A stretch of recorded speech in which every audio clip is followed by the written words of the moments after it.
First week వెళ్ళి cinema అత్యద్భుతంగా బ్రహ్మాండంగా ఉందంటే మీకు నెక్స్ట్ వీక్ వస్తారు. So I wanted to create a music which would resonate with ఈ జనరేషన్కి రెజనేట్ అయ్యే మ్యూజిక్ నేను. So he did a great job. అదే కాకుండా ప్రభాస్ ఇంట్రో, మోహన్ లాల్ గారి ఇంట్రో, దాని తర్వాత దెన్ ఆల్ క్లాంగ్స్ 5 ట్రైబ్స్ సాంగ్ ఉంది. అన్ని 5 గూడాలు ఒక దగ్గరకు వచ్చే పాట ఒకటి ఉంది. ఆ పాట అంటే ఒక్కొక్కరికి 1 minute ఇంట్రడక్షన్ ఉంది ఒక్కొక్క గూడానికి. అది దాని తర్వాత ఒక్క సాంగ్ మాత్రం నేను మణి శర్మ గారి దగ్గర కొన్నాను. ఆయన దగ్గర కొన్నాను. ఐ జస్ట్ బాట్ డబ్బులు ఇచ్చి ఒక సాంగ్ చాలా బాగా చేస్తున్నాడు ఆయన. ఆయన దగ్గర ఒక పాట ఇప్పుడు ఎవరో చెప్తే వెళ్ళి అడిగాను, మీ దగ్గర ఇలా మంచి పాట ఉంది కానీ. ఓకే విందు దాకా నచ్చితే తీసుకో అన్నాడు. So he was gracious. So ఆయన దగ్గర తీసుకున్నాను. కానీ అంటే నాకు ఒకటి అనిపిస్తుంది, ఇన్ పర్సనల్ ఒపీనియన్ కావచ్చు, ఇదే ప్రాజెక్టు ఇదే విధంగా ఇప్పుడు ఏదైతే మీరు ఏదైతే చేస్తున్నారో అదే కావచ్చు, ఇదే టెక్నీషియన్స్ కావచ్చు, ఇదే విధంగా వేరే వాళ్ళు తీసుంటే ఇంకా ఎక్కువ బడ్జెట్ ఉంటుందేమో అంటే ఏమంటారు మీరు? Could be, maybe, but I'm not questioning about the hero. No I understand. I'll tell you, మీరు అనేదానికి గుర్తుంది. See, everybody has a limited buzz. Okay, it depends on the market.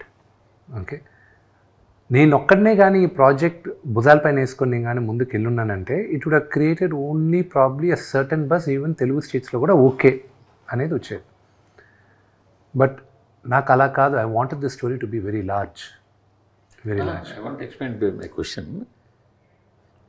ఎందుకో తెలుగు స్టేట్స్లో ఉన్న సినిమా ఆడియన్స్, జనాలందరి గురించి నేను మాట్లాడట్లా, సినిమాని ప్రేమించేవాళ్ళు, సినిమాని చూసేవాళ్ళు, సినిమా గురించి మాట్లాడుకునేవాళ్ళు, వాళ్ళు మీ మీద కొంచెం తక్కువ చూపు లేదా కొద్దిగా నెగిటివిటీ ఉంటుంది కదండి. ఎందుకు ఉండదు?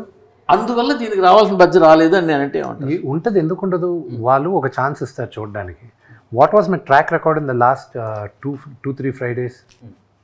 Track record in the last 3 releases, they were not up to the mark. So when someone with not up to the mark is trying to do something so ambitious, first and foremost అసలు అంత పెద్దది ఉంటుందా అనేది question mark వస్తుంది. Okay, రెండోది will he pull it off? ఇంత పెద్ద subject తీసుకున్నాడు, అసలు నిజంగానే వీళ్ళు అనుకున్నంతగా వీళ్ళు ఆగేయగలరా, వీళ్ళు చెప్పినంత బాగా వస్తుందా అనేది ఉంటుంది. ఇదంతా 27వ తేదీ మార్నింగ్ షో దాకే ఉంటుంది. ఓకే, ఇదంతా 27వ తేదీ. నాకున్న బిగ్గెస్ట్ కాన్ఫిడెంట్ ఇద్దరి దగ్గర నుంచి వచ్చిందండి మేజర్గా. మన బీవీఎస్ రవి, మచ్చ రవి అంటారు కదా, ఆయనకు మా నాన్నగారు నాకు చెప్పకుండా మిక్సింగ్ జరిగేటప్పుడు రవి రా ఒక దగ్గర తీసుకెళ్తానని ఆయన తీసుకెళ్ళి ఫస్ట్ హాఫ్ చూపించాడు. రవి ఓ వాజ్ సో అమేజింగ్ అది ఇదని మాట్లాడాడు. నేను భయపడాను, ఇదేంటి అసలు నేను మిక్సింగ్ ఇంకా అవ్వలేదు, ఏం కాలేదు, ఊరికే ఆర్ఆర్ ఫస్ట్ దీనికి అది. దాని సెకండ్ హాఫ్ ఎప్పుడు అని చెప్తూనే అడుగుతూనే ఉన్నారు.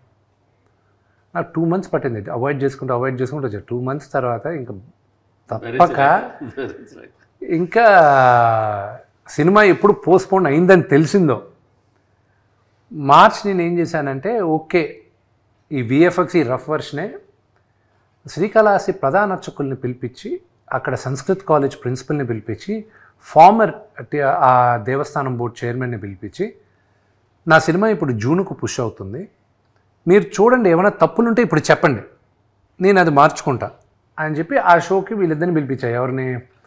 రవిని, ఇది కోనా వెంకట్ని కూడా పిలిపించాను. అంతా అయిపోయిన తర్వాత it was very rough. RR లేదు, ఏమీ లేదు, బ్లూ మ్యాట్లు అలాగే ఉన్నాయి. వీళ్ళకి కూడా చూపించేశాను నేను. చూపించిన తర్వాత ఫస్ట్ ఒక 10 minutes తర్వాత రవి వచ్చి హగ్ చేసుకుని అతను పంపించిన మెసేజ్ నేను 27వ తేదీ నేను పెడతాను. కోన వెంకట్ గారు ఆయన he was you know it's very close. 21 సంవత్సరాలు 22 సంవత్సరాలు ఇండస్ట్రీకి వచ్చిన తర్వాత this is what I have achieved అనుకున్నాను ఆ మెసేజ్లు చూసి.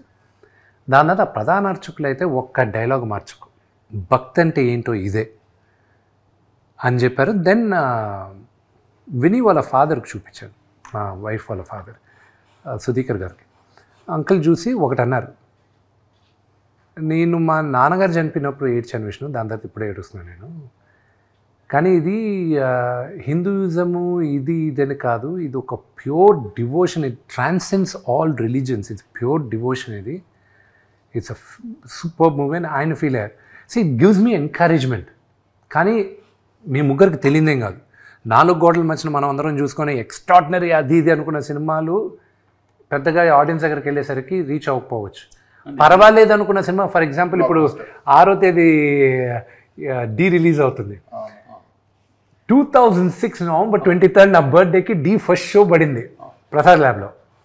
ఏప్రిల్ 13, 2007కి రిలీజ్ అయింది. ఈ మధ్యలో ఒక 100 షోలు ప్రసాద్ ల్యాబ్లోనే పడింది, దిల్ రాజు గారితో సహా. చూసి ఈ సినిమా యావరేజ్ అమ్మాయి, పెద్దగా ఆడది, ఇది కష్టమే అని చెప్పి ఎవరు డిస్ట్రిబ్యూట్ చేయలే.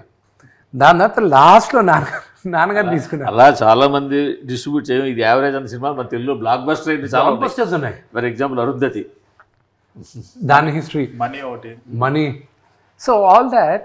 So what I'm trying to say, when it comes back ultimately ఇది చేసేది, ఐ హ్యావ్ డిసప్పాయింటెడ్ నాన్నగారు ఫ్యాన్స్. నేను డిసప్పాయింట్ చేశా.